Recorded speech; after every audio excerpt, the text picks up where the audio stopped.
Hello students, last video lecture में हमने class +1 से डोमेन के टॉपिक को कवर कर लिया था।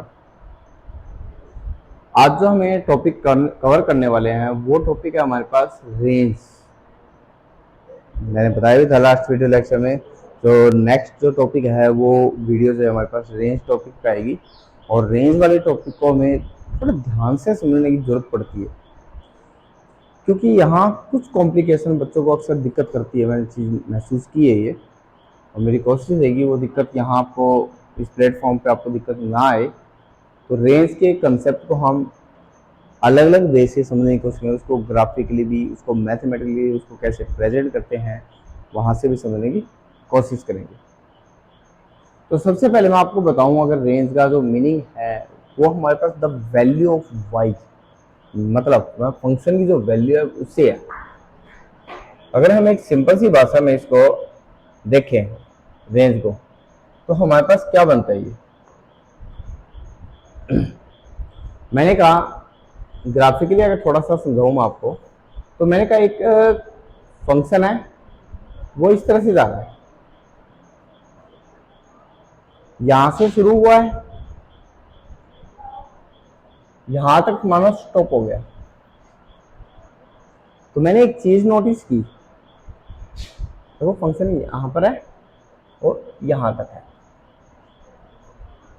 तो इस फंक्शन की y पर मिनिमम वैल्यू यहां है और इसकी y पर मैक्सिमम वैल्यू यहां पर है। क्लियर है? इससे नीचे फंक्शन डिफाइन नहीं है, यहां से ऊपर डिफाइन नहीं है, फंक्शन इसके बीच में है हमारे पास। y की वैल्यू कहां से लेके कहां तक आपकी जा सकती है, दिस इज कॉल्ड रेंज। ये आपके पास क्या कहलाती है बेटा? रेंज कहलाती है। तो y की वो वैल्यू जो उसकी ग्राफिकली प्रेजेंटेशन में एग्जिट कर रही है, जहां जहां से ग्राफ y एक्सिस को कवर कर रहा है, वो वैल्यू आपकी क्या कहलाती है? रेंज। और जो ये वैल्यू थी हमारे पास x एक्सिस पे जो कवर हो रही है, समझ रहे हो, यहां से लेके यहां तक, इसे कहते हैं डोमेन। ये हमारे पास क्या थी? डोमेन। तो ये चीज जो हमें समझनी बहुत जरूरी सी बन जाती है कि डोमेन और रेंज एक्चुअल क्या चीज है हमारे पास, कैसे हम उसको समझ सकते हैं। अगर मैं इससे आगे चलूं, थोड़ा सा मैथमेटिकली के अंदर दो प्रेजेंटेशन में, तो हमारे पास कोई भी फंक्शन हम लेते हैं उसे दो तरीके से लिखते हैं, या तो y के इक्वल लिखते हैं या उसको fx के इक्वल लिखते हैं। राइट है सर? बिल्कुल। अब x की अलग अलग वैल्यू के लिए y की वैल्यू भी सेपरेट आएगी, या फिर हम कहें x की अलग अलग वैल्यू के लिए फंक्शन की वैल्यू अलग अलग आएगी। बिल्कुल आएगी। जो फंक्शन की वैल्यू आएगी, ठीक है, इसकी वैल्यू ऑफ एफ एक्स या y, वो हमारे पास क्या कहलाएगी? रेंज कहलाएगी। तो ये बात आपको क्लियर हो चुकी है कि मतलब y और जो एफ एक्स की जो वैल्यू है वो हमारे पास क्या कहलाती है?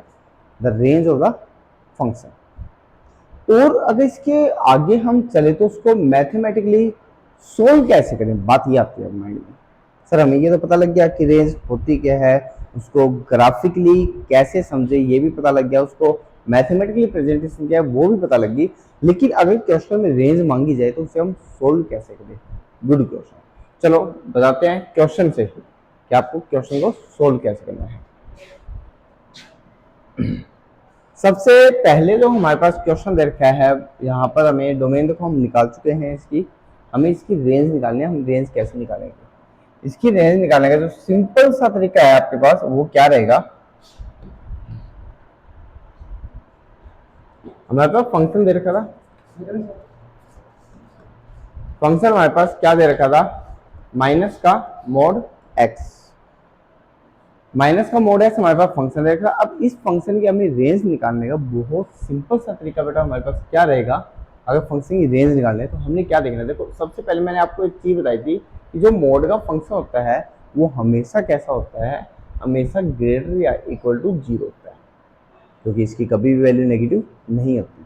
लेकिन हमारे पास तो क्वेश्चन में आगे क्या दे रखा है? माइनस दे रखा है। तो अगर हम बात करें माइनस के मोड एक्स की, तो मैं कहूँगा इसकी वैल्यू या तो 0 के बराबर हो सकती है या 0 से छोटी हो सकती है। 0 क्यों हो सकती है? जब एक्स को 0 रखोगे तो 0 आएगा, और कोई भी वैल्यू रखना, बाकी समय ये नेगेटिव रिस्पॉन्स करेगा। तो हमने देखा कि ये वैल्यू कैसी है, नेगेटिव या 0। तो ये कौन है? फंक्शन है। और मैंने कहा जो फंक्शन की वैल्यू होती है वही आपके पास क्या कहलाती है? रेंज कहलाती है। तो इट मीन्स इसकी रेंज में देख पा रहा हूँ 0 के बराबर या 0 से छोटी आ रही है। तो जो रेंज आ रही है वो हमारे पास क्या आ रही है? मैंने देखा कि जो रेंज है वो 0 से छोटी या 0 के बराबर आ रही है, नेगेटिव इन्फिनिटी की तरफ। ये मेरे पास का आंसर है। बहुत सिंपल सी प्रेजेंटेशन है कि किसी भी फंक्शन में रेंज कैसे कैलकुलेट, फंक्शन को आप चेक करो। हाँ, ये बात अलग है कि क्वेश्चन टू क्वेश्चन ये वेरी करता है मेथड, हर एक क्वेश्चन में मेथड सेम नहीं मिलता आपको। चलो इसका नेक्स्ट क्वेश्चन देखते हैं, बिल्कुल इजी सा। वो क्या कहता है हमारे पास, इसको मैं चलो बाद में बताता हूँ आपको, पहले ये वाले तीनों बताते हैं, उसके बाद में लास्ट वाला वो डिस्कस करें। उसको थोड़ा सा चीज़ों को समझाने वाली बातें हैं। यहाँ देखो बहुत आसान क्वेश्चन है। कहता है जो फंक्शन है वो है 2 - 3x, लेकिन x कौन से है? Real number. एक कंडीशन दी है। क्या कंडीशन दी है? अरे यहाँ तक की बात होती है तो तरीका अलग होता, लेकिन x मेरे को पॉजिटिव लेने हैं। x मेरे को सारे कैसे लेने हैं? पॉजिटिव। तो चलो देखते हैं क्या करेंगे। अगर हमें x पॉजिटिव चाहिए तो मैंने एक चीज़ देखी, क्वेश्चन था मेरे पास, फंक्शन दे रखा था मेरे को। फंक्शन क्या दे रखा है? 2x - 3, 2x - 3 दे रखा है, और कंडीशन दी है कि x मेरे को पॉजिटिव सोचना है, राइट। अब मेरा x मेरा पॉजिटिव है, तो मैं एक काम करता हूँ, इसको 2 से मल्टीप्लाई ले लेता हूँ पहले तो, ठीक है। तो ये भी मेरा पॉजिटिव होगा। और अगर मैं कहूँ 2x - 3, ये मेरा क्या होगा? This will be the greater than -3।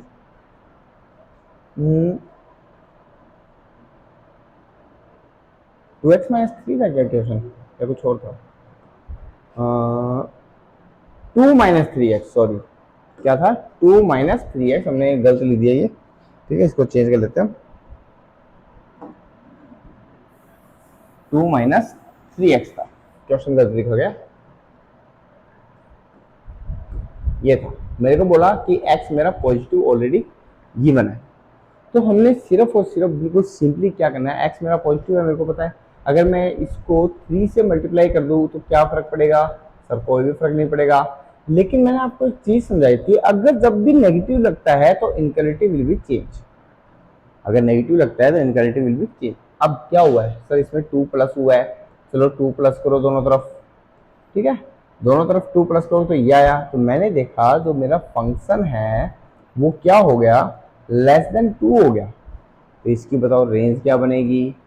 Sir range हमारे पास निकल चुकी है, वो क्या है? 2 से छोटी, और 2 है नहीं है, तो ये ओपन इंटरवल। तो रेंज निकालने के लिए हमें सिर्फ फंक्शन की कंडीशंस के ऊपर चलना पड़ता है। यहाँ मेरे को एक्स पे कंडीशन गिवन थी ऑलरेडी कि एक्स मेरा पॉजिटिव है। पॉजिटिव है तो मैंने उसी की हेल्प ले ली, मेरा 3x भी पॉजिटिव होगा, -3x मेरा नेगेटिव होगा। अगर ये नेगेटिव होगा तो हमारे पास इसमें 2 ऐड किया तो वो लेस देन 2 होगा, तो यानी फंक्शन मेरा लेस देन 2। अब फंक्शन मेरा 2 से छोटा है, तो उसकी जो वैल्यू जितनी भी आएगी वो 2 से छोटी छोटी आएगी, तो this is called range of the function. ये इसका नेक्स्ट।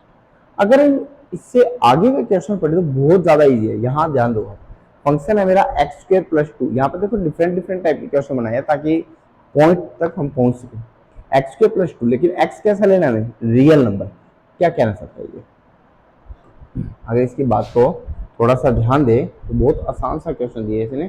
फंक्शन दिया है उसने हमें x² + 2, लेकिन x मेरा रियल दिया।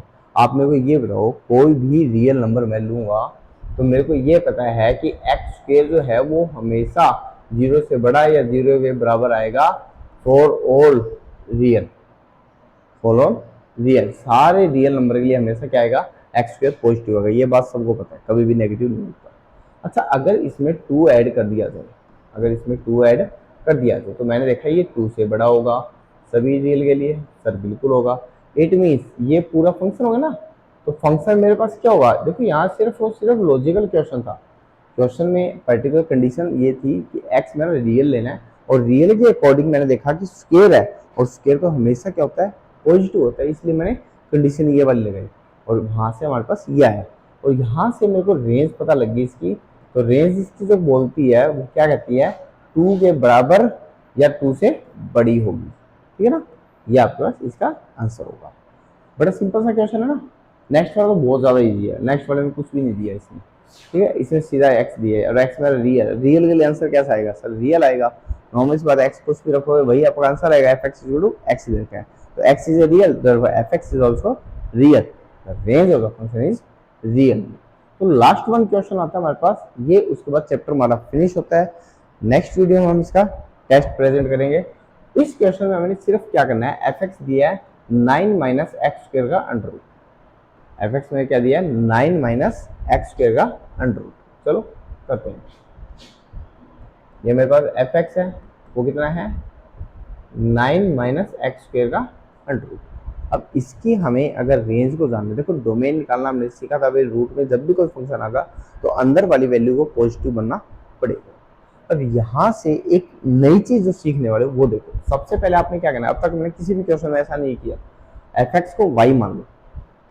सर मान लिया हमने fx को y, fx को जैसे आप y मानोगे तो हमारे पास x की वैल्यू निकालनी है आपने। ओके सर, निकाल देंगे। ये हमारे पास x की वैल्यू आ जाएगी। कैसे निकालेंगे हम, x को इधर गया तो ये आ गया 9 माइनस वाई स्क्वायर, तो यहाँ से x की वैल्यू कितनी आई, x की वैल्यू आई मेरे पास 9 माइनस वाई स्क्वायर का अंडर। अब मेरे को एक चीज पता है, ये एक फंक्शन है नया, जो हमने फंक्शन x को y के तो x में कन्वर्ट कर दिया और x को y। आपने क्या देखना है, आपने इस फंक्शन की डोमेन निकालनी है, इस फंक्शन की डोमेन निकालनी है। अब मेरे को पता है रूट में दे रखा है, तो रूट ये आपसे कहता है कि रूट का नंबर कभी भी नेगेटिव नहीं होता, ठीक है। एज वी नो, नो लिख दो या फिर ये कह दो कि x मेरा रियल है ना, ठीक है। तो उसके अकॉर्डिंग हम कंडीशन लगाएंगे। यहाँ पर 9 माइनस वाई स्क्वायर मेरा क्या होगा, पॉजिटिव होगा सर। अगर 9 माइनस वाई स्क्वायर पॉजिटिव हो तो क्या यहाँ से y की वैल्यू निकाल सकते हो, जैसा हमने पीछे किया था लास्ट वीडियो में। अब यहाँ से सर मेरे पास ये आ गया, सिंपल सी बात है कि ये मेरा लेस देन होगा 9 से, क्लियर है। ये मेरा लेस देन होगा 9 से, और ऐसा कब पॉसिबल है, ऐसा कब पॉसिबल है वो तो। अब सर ये वैल्यू जो हमारे पास है प्लस माइनस 3 तक जाएगी। सर मेरा y की जो वैल्यू है, y मेरा बिलोंग करेगा -3 से लेके +3 तक। आपको ध्यान हो, इसके बीच की कोई भी वैल्यू लेना, ये हमेशा 9 से छोटा रिस्पॉन्स करेगा, क्योंकि आप भी जानते हो -3 का स्क्वायर भी 9 होता है और 3 का स्क्वायर भी 9 होता है। अगर वैल्यू इसी के बीच में आ रही है, लेकिन मैं एक चीज देख पा रहा हूँ, रेंज होती है, हमने जो फंक्शन की डेफिनेशन पढ़ी थी, one and only one image होती है। ओके सर, लेकिन यहाँ पर तो क्या होगा सर, -3 की भी 9 आ रही है और 3 की भी 9 आ रही है, तो हम इसमें से एक पार्ट को हटा देंगे। तो रेंज इसकी क्या है, ये देखो ये y की वैल्यू, मैंने ये कहा कि ये रेंज है। मेरी रेंज क्या होगी, मैं कहूँगा आपके पास 0 से 3 होगी बेटा।